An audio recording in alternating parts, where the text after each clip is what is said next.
If you're interested in getting my free email templates for wedding photographers, there's a link in the description below. Today we are talking about the Nikon Z5 for wedding and portrait photographers.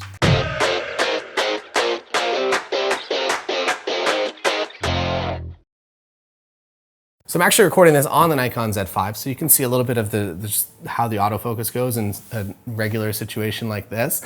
I'm going to be making a series of different videos, all things to do with the Nikon Z5. So please put a note in the comments below if you're interested in learning something specific. I will say right now that the buffer speed is amazing. So if you're a hybrid photographer and you're interested in this camera, know that it is a fantastic choice. I feel like the Nikon Z5 was made for me specifically, which is maybe a bit of a weird thing to say because Nikon hit it with the entry-level mirrorless camera, both price point as well as the marketing kind of says that.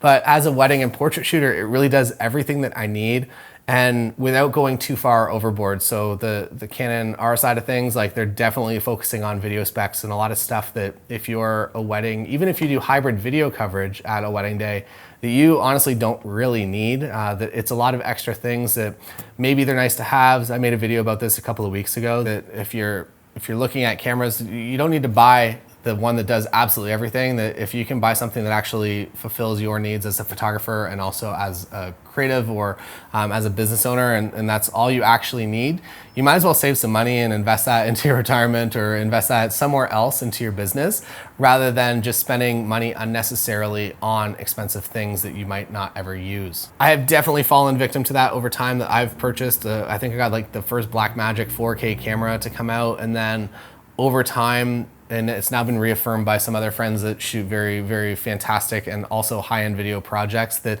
you don't really need 4K all the time, which I think maybe is an unpopular opinion, but it's one of the reasons I actually like the Z5 is because they didn't focus too hard and the price point reflects that this camera doesn't do all of that, or I guess it does, but so if you're shooting 4K, you get a 1.7 times crop, which means that your lenses become crop lenses essentially, which is fine if you just have to shoot a few 4K clips every now and then.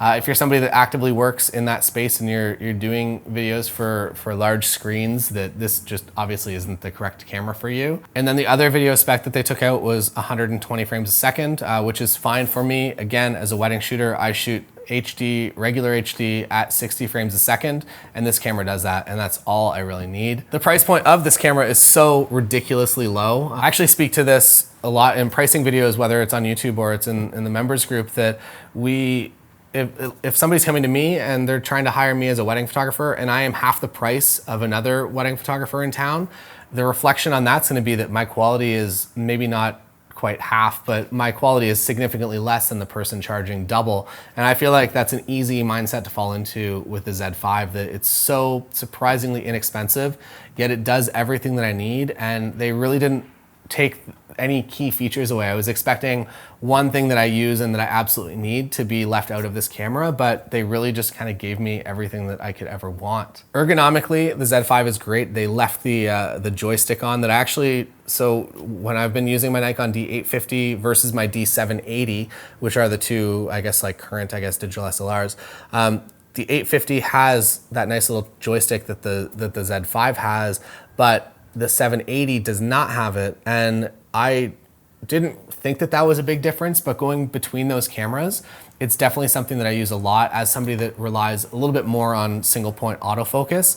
That said, moving into this camera system, I trust this autofocus system enough to let it make more decisions than on my digital SLR. Digital SLR, I was much happier on that single point, putting it over my couple's face. I'm actually using face detection and eye detection. Maybe another thing to mention, again, video spec wise, that photography, you get eye detect, it'll do the eye autofocus, but in video mode, it does not. But in video, it still does face detect, which I think is more than good enough, especially for wedding days. And I can't see in video form, at least in kind of smaller files, where the resolution isn't, you're not getting that 20 megapixel or 24 megapixel file that you're seeing it at that HD frame. I really don't think eye autofocus is 100% necessary, that if it's good face autofocus, I'm totally happy with that. And you're gonna see in a video that's dedicated to the Z5 video functionality that it really does a fantastic job overall. So face detect I think is totally fine. I don't think that that's a feature that you're gonna miss as a regular everyday shooter. But if you're comparing specs, that might be something that stands out to you, and it's really not that big of a deal in real life practice. Specs wise, another thing that's, I guess, that's one of those check boxes, like does it have in-body image stabilization? Does it have IBIS? Yes, it does. The IBIS in this camera is really incredible. For photo, I feel like it helps you out in every shot, keeps things a little bit sharper overall. If there's a little bit of shake, or for instance, if you're myself and you're working with a couple, I'm usually walking around and there's always movement and motion in the shots, which includes myself usually walking with them or away from them. And the image stabilization definitely helps out in that regard a little bit. But where it really helps out is in video. And if you're shooting video, here's an example on the screen now that I'm walking backwards and I'm really not paying too much attention to trying to be a human Steadicam. And it's really quite good. So I would say the IBIS in this camera, really fantastic. So it does get the check that it has that spec, but it also does a really fantastic job with it because not all IBIS is created equal. The sensor in this camera is different than the Z6, and in actual experience, I haven't really noticed any situations where the Z6 would have drastically outperformed the Z5. That said, when you get into low light conditions, that the Z5 really just doesn't, when you get into unreasonable low light conditions, I'll say that if you're at 8,000 ISO, totally fine, it's gonna work great. If you get really kind of beyond that into the 20,000, 40,000 ISO range, that you probably won't ever find yourself at on a wedding day, or if you do, that there are ways to shoot that scene in a way that you don't have to go that high.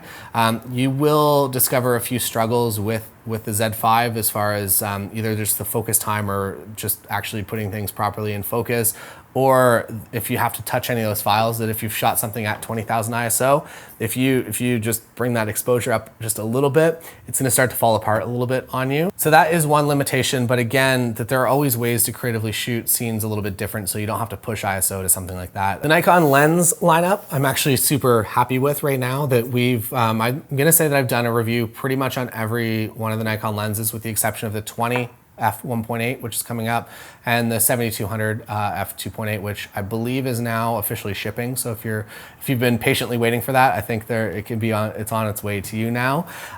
So those are the two lenses that I haven't yet done, but I think there's a review up on my channel for everything else at this point. And the lens selection I think is really fantastic. I love the fact that the Nikon is making f1.8 glass, so that if I'm traveling, well, one, it helps my bank account a lot, that if you're purchasing lots of lenses, they get very expensive on, say, for instance, the Canon R side of things, it becomes quite expensive very quickly.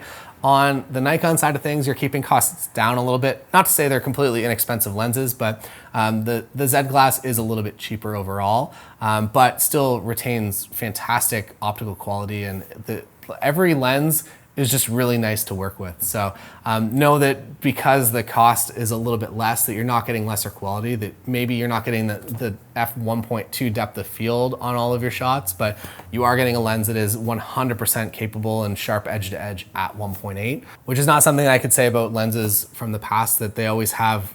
I enjoy some of the characteristics, but there's definitely vignetting and there's definitely strange things going on with lenses that were manufactured more for the digital SLR side of things, versus the Nikon Z glass now is just really absolutely amazing. So a lot more videos to come on the Nikon Z5. Please put a comment below if there's something you want to see me specifically test for yourself as a wedding and or portrait shooter. I'm happy to do that. Otherwise, I'm just going to be creating kind of everything that I think that I should know about if I was looking at this camera, looking to purchase this camera for the first time. I'm just gonna kind of make all those videos for you guys over the next couple of days. So subscribe, turn that bell on if you're interested, and I will see you again in the next video. Don't forget to get the free email templates if you're interested. Head over to the link in the description below.